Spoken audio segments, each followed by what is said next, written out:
It's Mom and Pop Video Shop. Welcome back to Mom and Pop Video Shop. I'm Tyson. I am Joel. And we're here for another retro movie review. And as you might have guessed, this is another horror movie review. It's my pick. So this out of week. character. No, it really isn't. So I don't know if you've all figured this out since we're wearing like the same clothes for 8 episodes in a row, or whatever it is. But we try to do these like in chunks. We'll do like multiple reviews. Chunk? That too. The last couple you did actually, technically, I wouldn't call them horror movies. Well, and One this was a one I was thriller, going to say, this does fall, I think, squarely in the horror category, but it has just the right amount of humor thrown in as well. Okay. Which I hate personally. I'm not a fan of horror comedy in any way, shape, or form. No, but you love this movie. I know, even though you don't You know do what know I it was is yet. joking. I actually love horror comedy a lot. Oh yeah, It's right. Jay You that do. hates yes, it. Yes. You don't even know me. Look, you guys all look the same to me. Okay, fair enough. Fair enough. That's racist. So, even more specifically, Yes. we're doing one for my favorite year, which I've established, I guess. It's Mhm. 1986. I'm going to get that on a T-shirt. Yeah, you and Mac, because that was Mac's birth year. Yeah. Naturally, I gravitate to flicks from '86. I rhymed again. And I feel like that should be a T-shirt. Will said skills pay the bills? How long can we make this intro? I before don't we know. Finally, What movie are we reveal the covering, movie. Tyson? It falls again under the Wii horror subgenre. Oh, like Tiny Terror? It's a tiny terror. Do you know? I have no idea, but I don't know if people can see, but I've got Arnold the Munchie, Morty from Tales from the Crypt, and behind that, Date Minion. I am a huge fan of Tiny Terror. Okay, so 1986, Tiny Terror. It's gotta be Critters. It's Critters. Men are easily amused. I'm going to assume that most of the folks watching our channel have seen Critters. If you haven't, either way, here's what the back of the DVD case. It's rare for me to go with DVD. I try to stick with VHS, but in this case, I am far less picky. it is a DVD. It's no picnic for the Brown family when a lethal litter of carnivorous aliens arrives unannounced at their Kansas farm. Trapped in a deadly nightmare, the terrified Browns fight for their lives against the attacking bloodthirsty monsters. But it's a losing battle until 2 intergalactic bounty hunters arrive, determined to blow the hellish creatures off the planet. It's an alien adventure full of action and just crawling with critters. Yep. Say it with me, kids. Power of the night. Yeah, Johnny... Something. Yeah, I know. Something. Yeah, God, I love Not Johnny Utah, that. not Johnny Point Break. Rocket, Nope. Johnny... You really don't know, do you? I love Critters.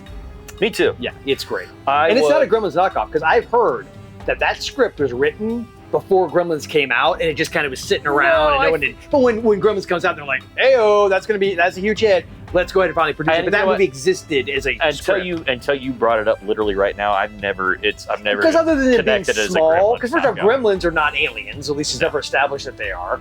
Secondly, the Krites have nothing. It's like there's certain movies where you're like, okay, that was obviously meant to I be. think that the rural farm setting is what makes this Oh yeah, so great. cool, It's as so opposed to cool. Yes, Gremlins, which yes. is And I'm a huge. sleeping. Are you a fan of the Sleeping sequels too? I am, but again, I haven't seen a ton of. Yeah, of them. Critters 2, I love. That one Mick Garris directed. It's got the giant Critters ball. Remember? Yeah. And then there's absolutely. Critters 3. Is that one in space? No, I think that's 4. Okay. And I think Angela Bassett's in the 4th one. Oh shit. Yeah, and I think What year did that come out? Was that like? early 90s. Like was that 90? like pre What's Love Got to Do with It? Oh yeah, for sure. Vampire in Brooklyn, which For she sure. should have won the Academy Yeah, Award for. those two, both of those, both Vampire in Brooklyn and What's Love came out mid 90s, like Okay. 94 and 85. But the Critters 4, I'm 99% sure. I always do this with like Ghoulies and Critters. I'm like, was it Ghoulies? But I'm pretty sure it was Critters. She was, and then Leo DiCaprio, I think, was in Critters 3. Oh, you're right. Yeah. I forgot That one, about I think, that's why I think 4 is the space one. And the kid in Critters, Scott Scott Grimes. Grimes, went on to do Band of Brothers. Yeah. Yeah. Sergeant Malarkey. You know, I still haven't from seen Band that. of Brothers. Just don't. Anyway, we're not talking about Band of Brothers. We were talking about Scott Grimes, who plays the young lad in Critters. He's a mischievous young lad, like so many kids that grew up on farms with an older, hot sister.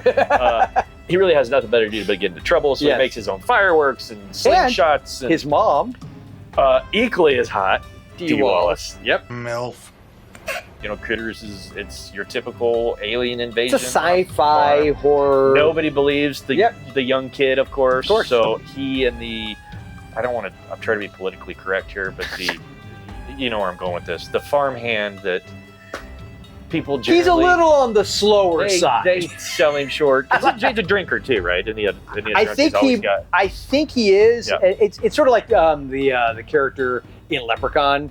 I realized that was a pretty good trope there, right? For all the 80s, early 90s. The kid... More wee horror. Yeah, the kid who has the best friend / sidekick who is like either mentally disabled / has a drinking problem. Like basically, let's just put it this way. I feel like if you make this movie now, you almost would be like, it feels like there's like a weird, like, why is this 9-year-old or whatever hanging out with this like 40-year-old guy? It makes sense though, because helps out on the farm. Yes, he's meant to be child. It's weird. Yeah. It's also, they don't really play it up like he's like really disabled. It's more like he's just very childlike. Yeah, they share the comic books and the shots and they build fireworks together and all that kind of stuff. Yeah. And then we mentioned Johnny Diamond, Johnny Yes, Star, the bounty hunters. Johnny, yeah. It's the power of the name. The interesting thing about that character, if you haven't seen Critters, sorry for the spoiler here, but when the bounty hunters arrive on Earth to catch the Krites. Yes, it's very Last Starfighter what happens. Yes, very much so. They have to like create like a fake... Yeah, and it just so happens that the face that he sees that he's going to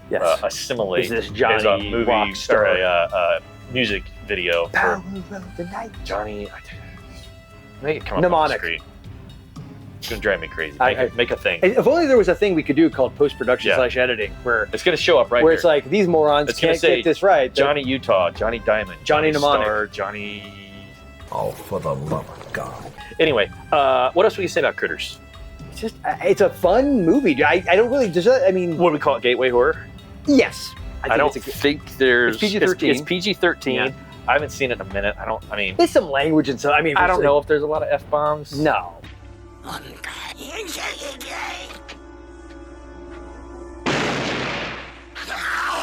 Yeah, I feel like it's because PG-13, there's nothing really in it. They might drop like one F-bomb.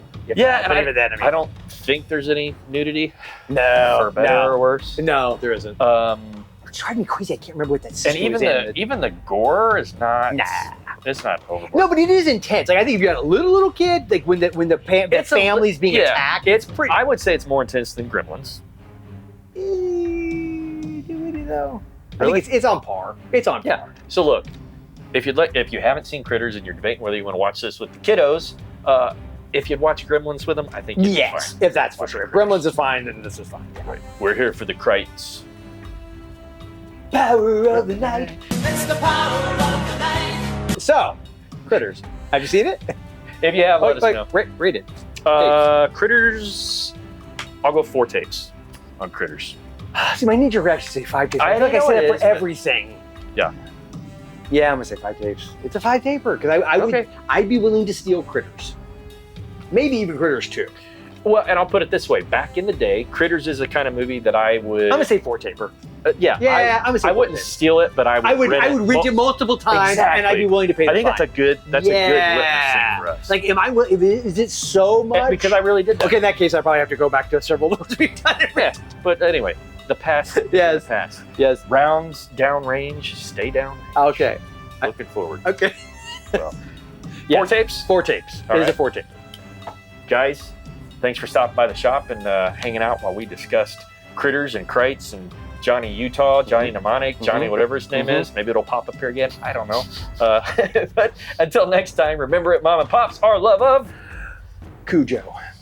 And Dee Wallace never stops. It's a good one. We're going to do Cujo at some point. Mom and Pop's Video Show.